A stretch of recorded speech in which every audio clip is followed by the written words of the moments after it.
भारतीय नौसेना इस समय एक ऐसे प्रोजेक्ट पर काम कर रही है जिसे प्रोजेक्ट 18 या P-18 नेक्स्ट जनरेशन डिस्ट्रॉयर कहा जा रहा है। इसका डिजाइन वॉरशिप डिजाइन ब्यूरो ने तैयार किया है और इसे विशाखापत्तनम क्लास से भी कहीं अधिक उन्नत बनाने की योजना है। इसका वजन लगभग 13,000 टन होगा, जो इसे भारतीय नौसेना का अब तक का सबसे बड़ा युद्धपोत बनाएगा। अंतरराष्ट्रीय मानकों के हिसाब से 10,000 टन से अधिक वजन वाले युद्धपोतों को क्रूजर श्रेणी में रखा जाता है, इसलिए इसे क्रूजर भी माना जा सकता है, जो भारत की समुद्री रणनीति को अगले 20 से 30 साल तक स्थिर और मजबूत करने का प्रयास है। चीन ने भी ऐसा ही किया था, जहां उन्होंने एक ही डिजाइन को कई सालों तक इस्तेमाल किया, जिससे निर्माण का समय कम हुआ और लागत भी नियंत्रित रही। भारत भी अगर P-18 को एक स्टैंडर्ड प्लेटफॉर्म बनाकर 6 से 10 जहाजों से आगे बढ़ाकर 18 से 24 जहाज बनाए, तो नौसेना की ताकत कई गुना बढ़ सकती है। अभी सिर्फ 13 डिस्ट्रॉयर हैं, जबकि चीन के पास 50 से ज्यादा और जापान के पास 40 से अधिक हैं। P-18 को विशाखापत्तनम क्लास, जो प्रोजेक्ट 15B के तहत बनाया गया था, के बाद अगली पीढ़ी का जहाज माना जा रहा है। विशाखापत्तनम क्लास का वजन लगभग 7400 टन था, जबकि P-18 लगभग 2 गुना भारी होगा। यह दुनिया के सबसे उन्नत युद्धपोतों जैसे चीन के टाइप 055 जो 12 से 13,000 टन और अमेरिका के जमवॉल्ट क्लास जो लगभग 15,600 टन का है की श्रेणी में आएगा। इसमें 144 वर्टिकल लॉन्च सिस्टम सेल होंगे, जिनमें एक यूनिवर्सल VLS कॉन्फ़िगरेशन का इस्तेमाल होगा। इन सेल्स से BrahMos NG, long range land attack cruise missile, PGLRSAM, VLSRSAM और स्मार्ट एंटी सबमरीन सिस्टम छोड़े जा सकेंगे। इसके अलावा 8 स्लैंट लॉन्चर भी होंगे, जिनमें भविष्य में हाइपरसोनिक ब्रह्मोस 2 को तैनात करने की संभावना है। इस जहाज की रडार और सेंसर तकनीक भी अत्याधुनिक होगी। इसमें 4 AESA रडार पैनल होंगे और DRDO द्वारा विकसित long range multi function radar और S band active array antenna unit जैसे सिस्टम लगा होगा। ये सभी मिलकर 360 डिग्री कवरेज देगा और 500 किलोमीटर से भी अधिक दूरी तक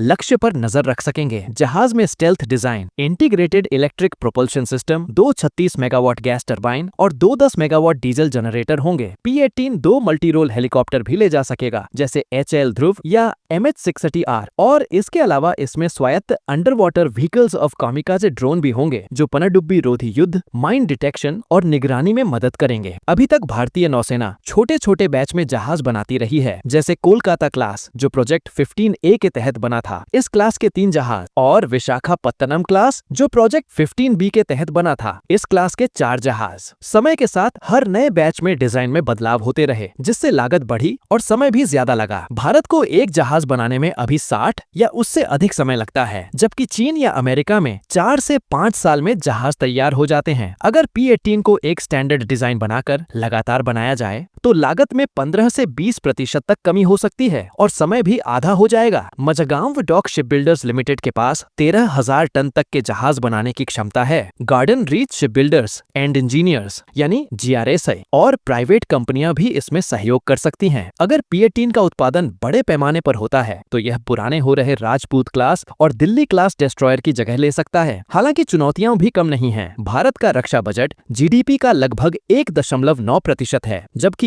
चीन का 1.7% है, लेकिन उसकी अर्थव्यवस्था कहीं बड़ी है और अगर डिफेंस एक्सपर्ट की माने तो चीन का रक्षा बजट इससे कहीं अधिक है। भारतीय नौसेना को अपने 52,000 करोड़ के पूंजी बजट में P-18 के साथ साथ प्रोजेक्ट 75I पनडुब्बी और प्रोजेक्ट 17B फ्रिगेट जैसे प्रोजेक्ट भी संभालने होंगे। अगर योजना के हिसाब से सब हुआ तो 2026 तक इसका रिक्वेस्ट फॉर प्रपोजल जारी हो सकता है। 2028 में कॉन्ट्रैक्ट साइन होगा और 2029 में इसका निर्माण शुरू होकर 2035 तक पहला जहाज नौसेना में शामिल हो सकता है।